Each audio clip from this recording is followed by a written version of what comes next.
Well, hello and welcome everyone to our webinar this evening. My name is Katie. I'll be your host, and our presenter will be Emily, who you'll meet in just a minute. The webinar this evening the topic is Say No to Diabetes Complications, Say Yes to Reducing Your Risk, Keeping Your Kidneys, Nerves, and Eyes Healthy. So thank you for joining us. We hope it will be a wonderful interactive session tonight. Should you have any technical difficulties, though, there is a number to call at the bottom of the screen. The number is 1-800-263-6317.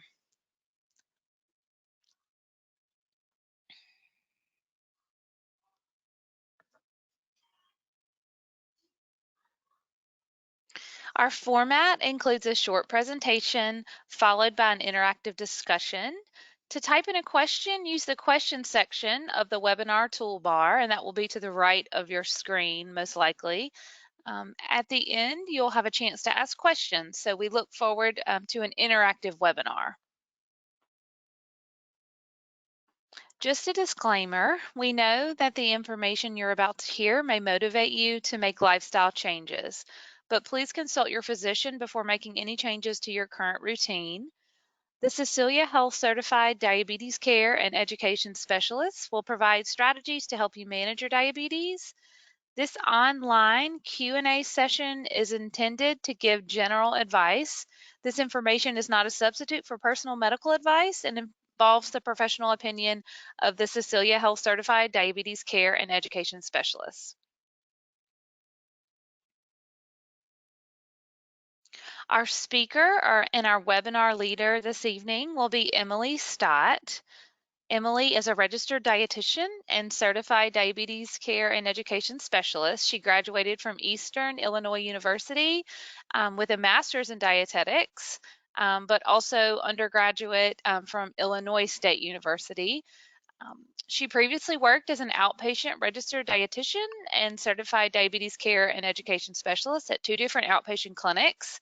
Emily has been educating patients about diabetes, cardiovascular disease, and weight loss for the past 9 years. She lives in East Tennessee and enjoys hiking with her family. So, Emily, thank you so much for being with us this evening and sharing with us your expertise. You may take it away. Thank you. All right. Well, thank you. Welcome, everyone, to this evening. Like Katie said, we will be talking about complications of diabetes. And I hope tonight, more than anything else, I hope that this really starts uh, leading on to more conversations that you have with your doctor and really making sure that you are up to date with your doctor's appointments. And we're also just going to be talking on about a lot of different things that you should be aware of, not to be afraid of. We don't want you to be leave here being afraid by any means, but these are just some things that we want to make sure that you are aware of so that you can have those conversations with your primary care doctor or else your endocrinologist as well. So tonight, these are a couple things that we will be discussing. And then first we have, what does it mean by microvascular complications, and how can these be prevented? And you will find with each step of the way here during our conversation tonight, we will be talking about how can you prevent these, or what conversations should you be having with your doctor that would relate to this. And we will be having time here at the end for questions and answers. I also have a few things that I also wanted to add here at the end as well. And so we'll go ahead and get started. Like I said, please, if you have any questions, go ahead and enter those in along the way, and Katie and myself will be monitoring that here tonight. So the first thing that we want to discuss is, what are the microvascular complications? And in a very detailed way, these are damage to the small blood vessels, and this is caused by too much sugar in the bloodstream, which would be the diabetes, or too much pressure inside the blood vessel, which would be the high blood pressure. And this is part of the reason why so often we talk about how diabetes and blood pressure, cholesterol, weight, they all go hand in hand, right? Because they are all they impact similar parts of your body one way or the other. But we're really going to be focusing on how does the diabetes affect it tonight. So, what parts of your body are affected? And first of all, I know some people are on the phone and not able to see the screen. So, first of all, it says here that organs with very small and delicate blood vessels are easily damaged. And so, a few of the things that we'll be talking about tonight are the eyes, the nerves, and to be more specific, usually very common in the feet. With that, that's part of why we do a foot exam, which we'll be talking about, and also the kidneys with that. And so these are the four main body parts that we will be focusing on tonight are again are the eyes, the kidneys, the nerves, and the feet with that as well. All right.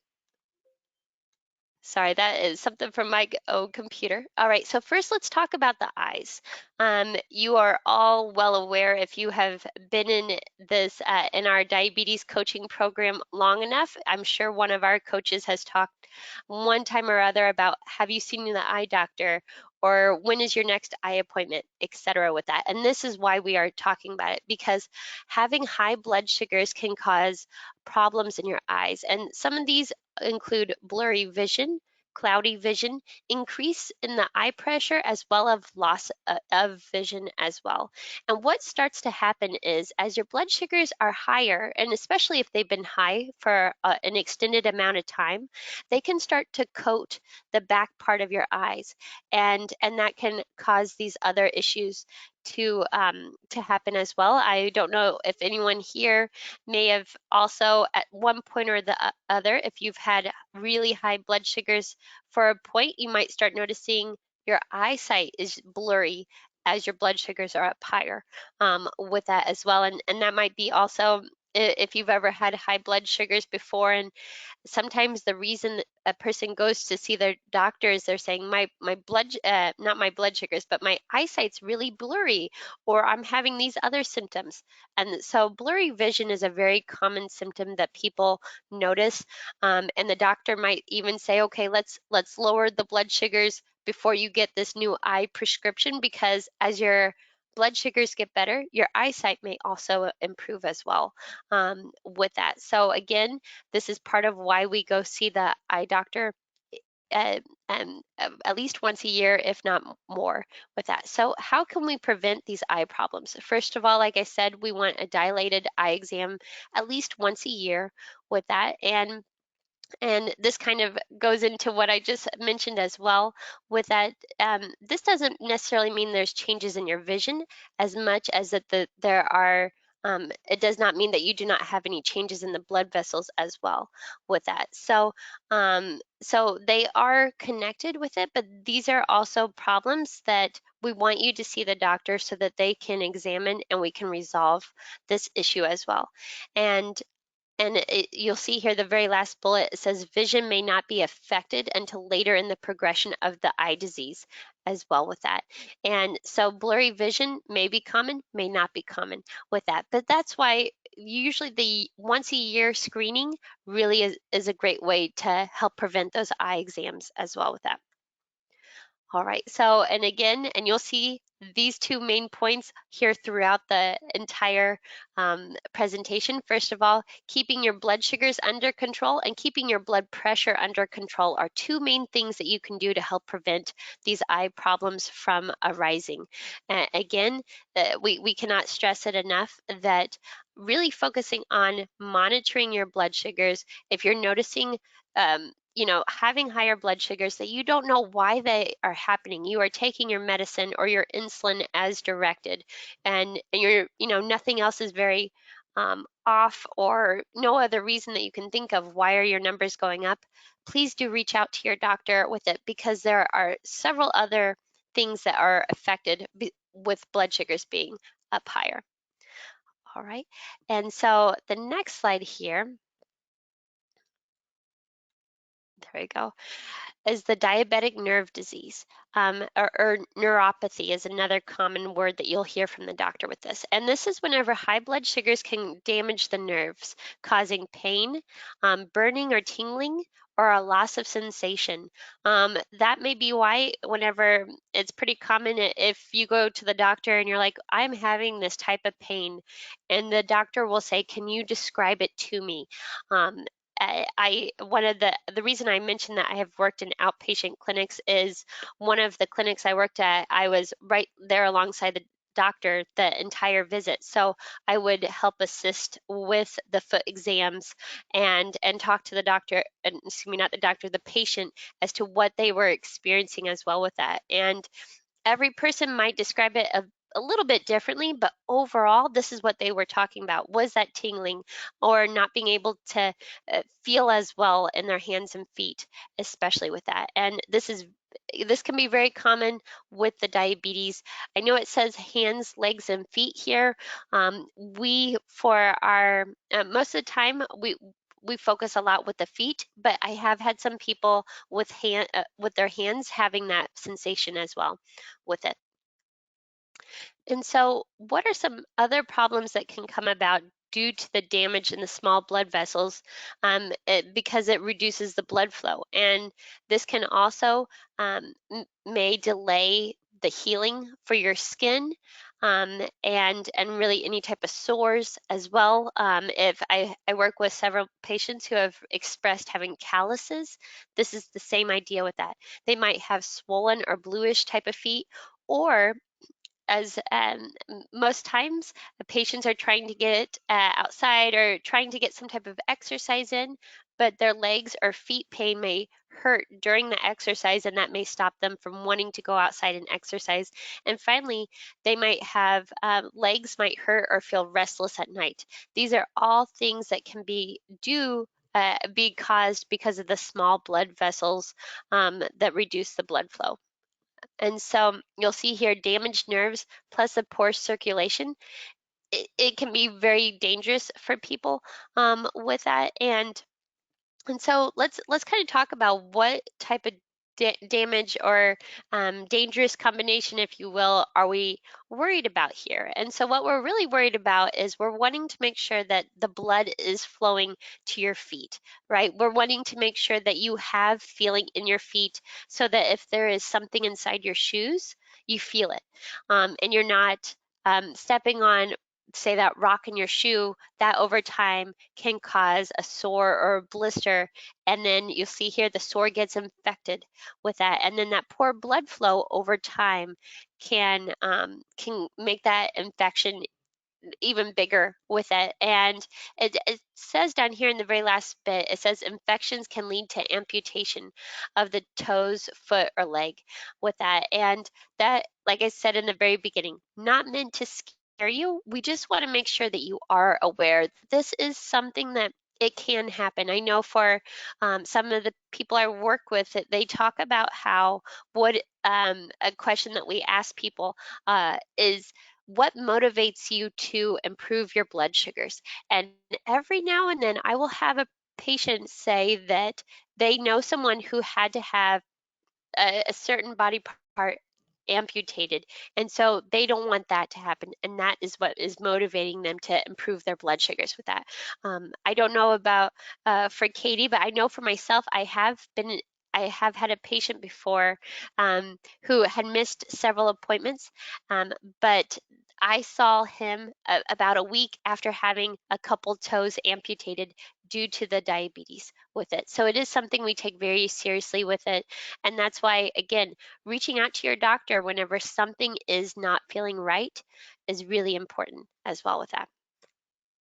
So how can you prevent these? First of all, check your feet daily.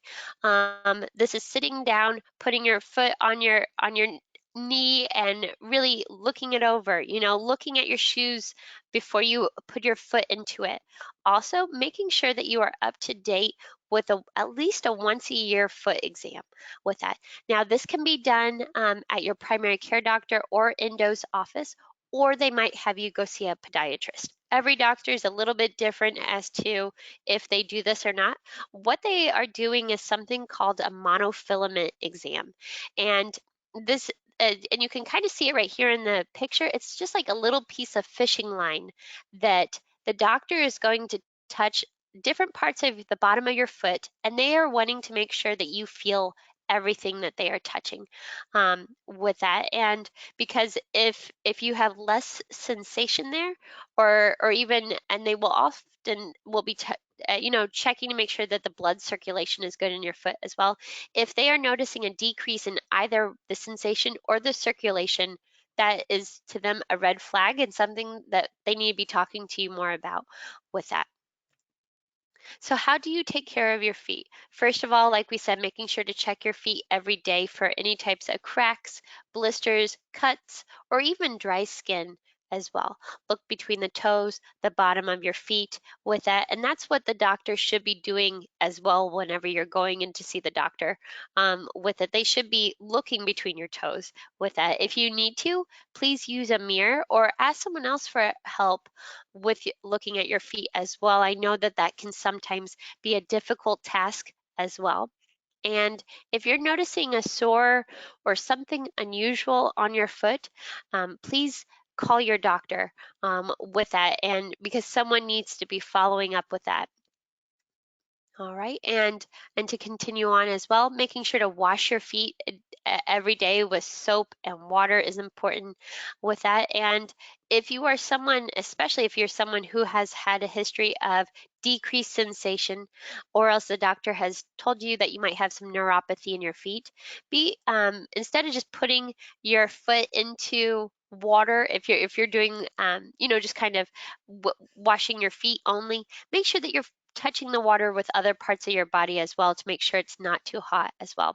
And this next point is a very important one, making sure to really dry your feet, and including in between your toes, because any type of wet skin like that can be another way that your body might have a hard time drying itself if you're having decreased circulation as well.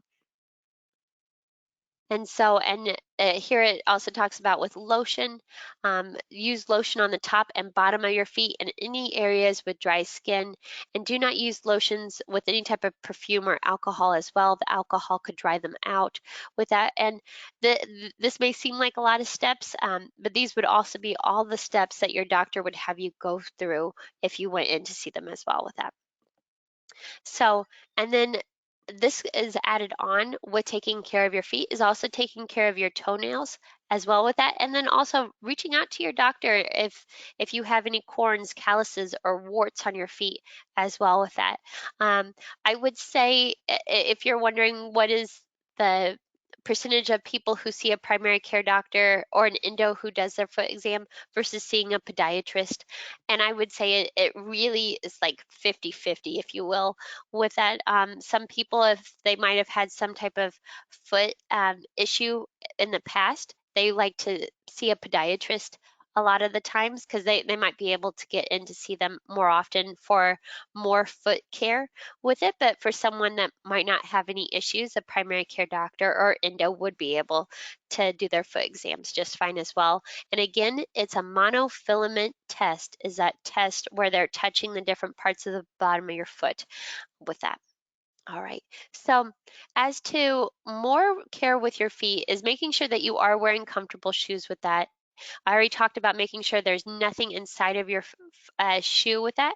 And you also, this is a key point that I don't think people focus on enough, is we do want to make sure you are protecting your feet. That's the whole idea between through all of this process with the lotion, with the washing it, making sure to really dry, is making sure that we're protecting your feet. And how we can do that is also making sure not to go barefoot, because if you were to be, say, barefoot, you might not realize that you step on something. So even indoors, we're still recommending to go barefoot. And you will find pretty often with this as well that the doctor will recommend some type of closed toe shoe as well with that.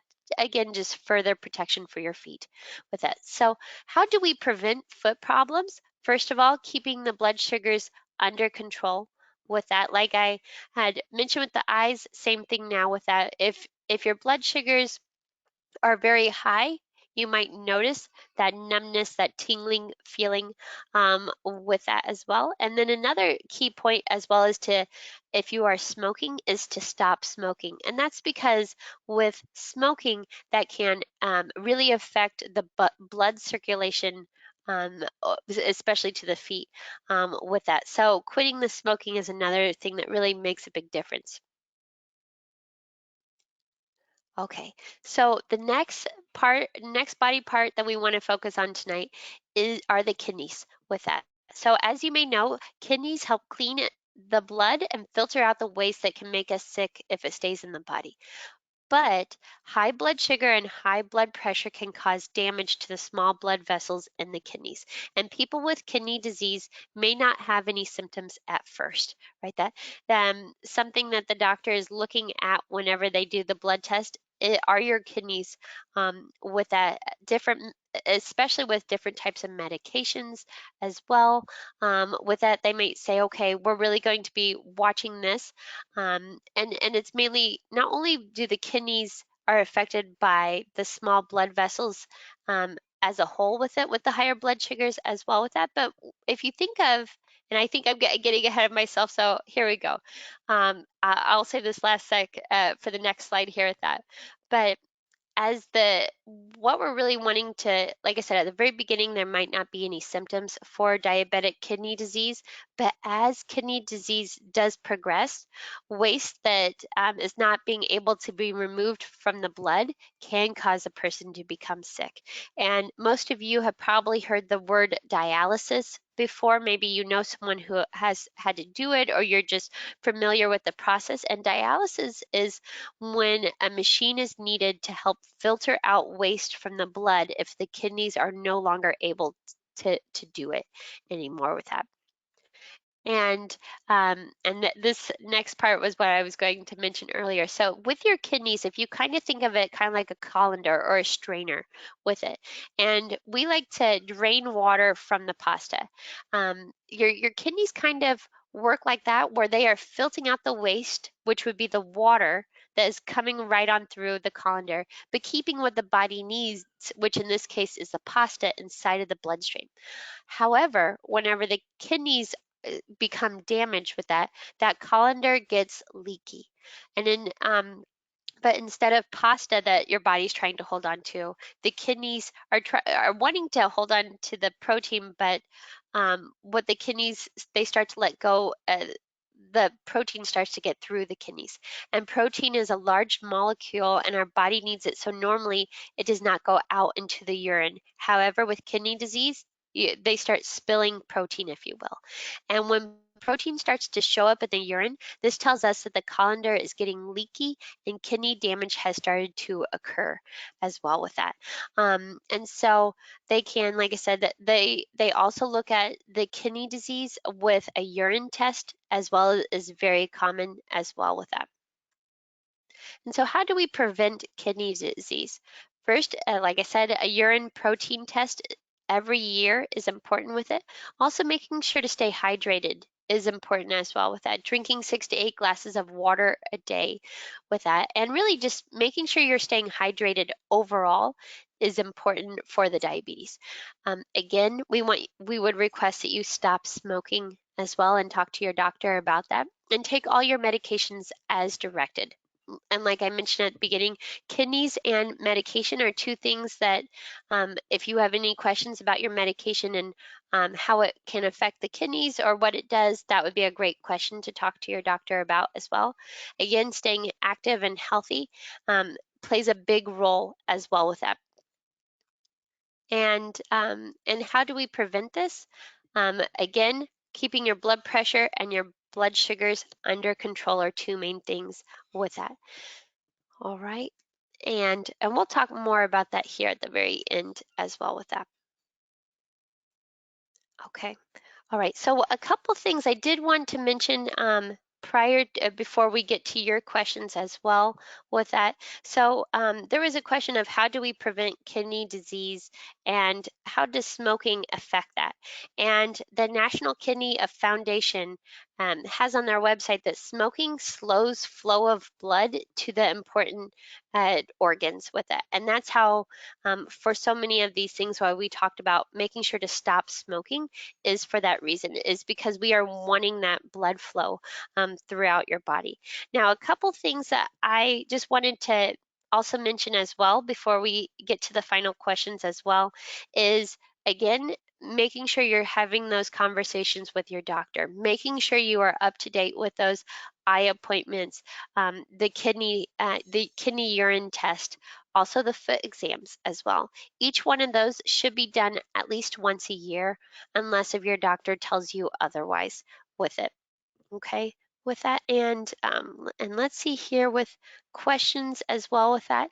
Um, and a couple other things just to make note here as well. Again, these are all potential complications due to the diabetes. Having diabetes does not mean that you will have any of these issues. It is our hope that you will not have any of these, that you will just go in to see your eye doctor and they'll say, you know what, great job, I'll see you again next year. Or the foot exam is something that is not a big deal as well. It's just a way to monitor, right? That's something that we do a lot with diabetes is we monitor our blood sugars. We're monitoring just kind of how our overall body is doing.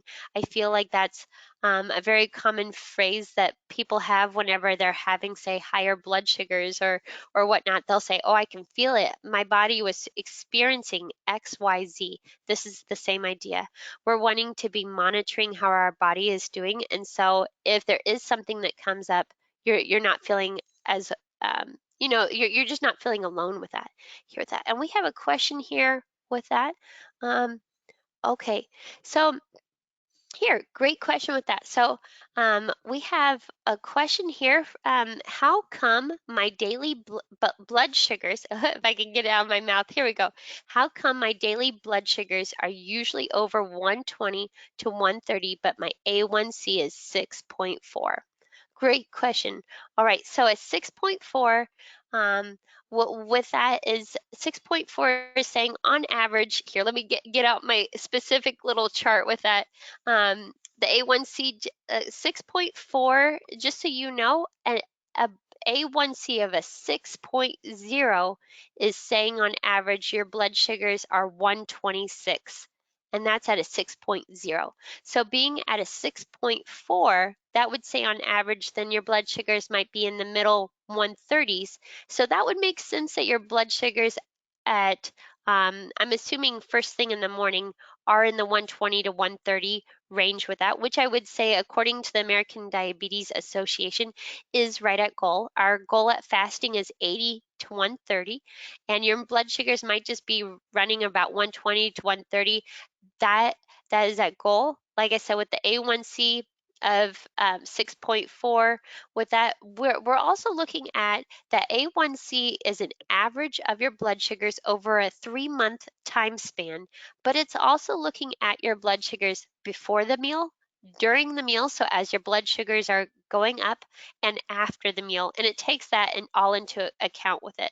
But having a 6.4 blood sugar is great. That's right at goal with that. Our main goal is to have your A1C be at goal, but not be having low blood sugar. So to the viewer who wrote that in, you are actually right there at goal with that. Great with that. And I'm going to talk for a few more minutes here. So if anyone else has any other questions, or if the person who wrote that in, if they have a follow-up question, you can ask me another question. I'd be happy to talk about this as well with that. And Let's see, so Emily. Sorry, I yes. want to. There's one more question I Okay. wanted to point out. If you can see, you can scroll up. Oh, Um, okay. the the question just says, "Is there a test to see if you have small blood vessels damaged?" So I guess basically, yeah, what kind of test should they ask their doctors for, to see if any of their small blood vessels are damaged? Yeah. And right now, Katie, is anything Can you coming to see your that? mind That's all about? I see so far. Yeah. Yeah, Oh, yeah, 'cause oh, okay. I'm sorry about questions. Mm, Do you mean y- the answer to that question? yeah, yeah, because Yeah, I yeah. I would just reiterate, kind of what you discussed about the eye exam, the yearly eye exam, those small blood vessels in the backs of the eyes. That's definitely one you want to make sure that you have done yearly. Um, and then of course the other the kidneys and that microalbumin test that we want to make Mhm. sure that their doctors are doing once a year. I feel like that one can test for any kind of signs of kidney, of early kidney, damaged. Those two for sure, though. The diabetic eye exam every year and the urine microalbumin every Yeah. year. Yeah. Can you think of anything else? Yeah, I would say too, just kind of piggyback off that as well, is just the idea that these all of these tests and exams, there are reasons behind it as well with that. So if you get it maybe your doctor's like everything looks okay and or whatnot, and then I think it's good to prompt your doctor to ask more specific questions as well, and to say, okay, was something unusual there, or was my exam different from last year that you're seeing something different as well with that? Because especially with the foot exam, that is something that is usually something that the patient sees first with that. So that's why it's a little bit harder to say like a test with that overall. But there are, like Katie said, the eye exam, the urine exam, things like that can make a big difference in trying to catch it before it amounts to something. But most people, with being up to date with their doctor's appointments, are able to catch it as well with that. With that. All right, great. So let's hear. And okay, I have another question here. Um, okay. Okay. Yeah, so here, next question. My blood sugar is good when I go to bed, but then it is higher when I get up in the morning. Someone said I had something called the pre-dawn effect. Is that a thing? All right, great. So another great question with that. That there are, first of all, yes, there is a something called a dawn effect, and that's where in the morning time, and I'm talking about really early morning time with that, like before the sun gets up, with it, that a person's blood sugars may to start rising up, and something that can be related to that could be a person's hormones with it.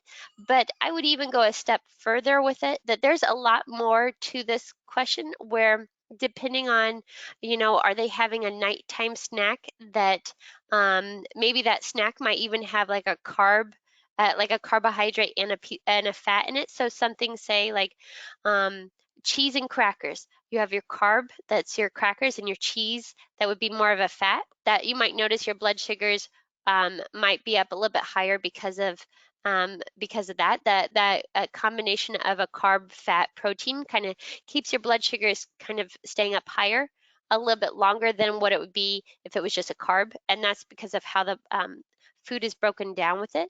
It could also be sometimes maybe if you're on some type of background insulin, a long-term, long-acting insulin, like say Basaglar or Lantus, Levemir, something like that. You might take it in the morning time, and by the time the next morning comes around, it might start, you know, uh, becoming, starting to not be as effective at the 24-hour mark. That may be causing that higher blood sugar in the morning time as well. What I would recommend for something like that is, especially if you're noticing that trend, would be to check your blood sugar maybe before supper, and then check again at bedtime with it, and then check again that next morning with it. And you could see what's the progression with that. But what would be the best option, I would say, first would be to keep monitoring that and then go to your doctor with that question. Because like I said, there's a lot of different factors into it, and your doctor would be the main person that would be able to look at all your blood sugars and really talk to you about what are you eating, what's your medication like, things like that can make a big difference with that. Okay, let's see here. All right, and that looks like that's the last question there.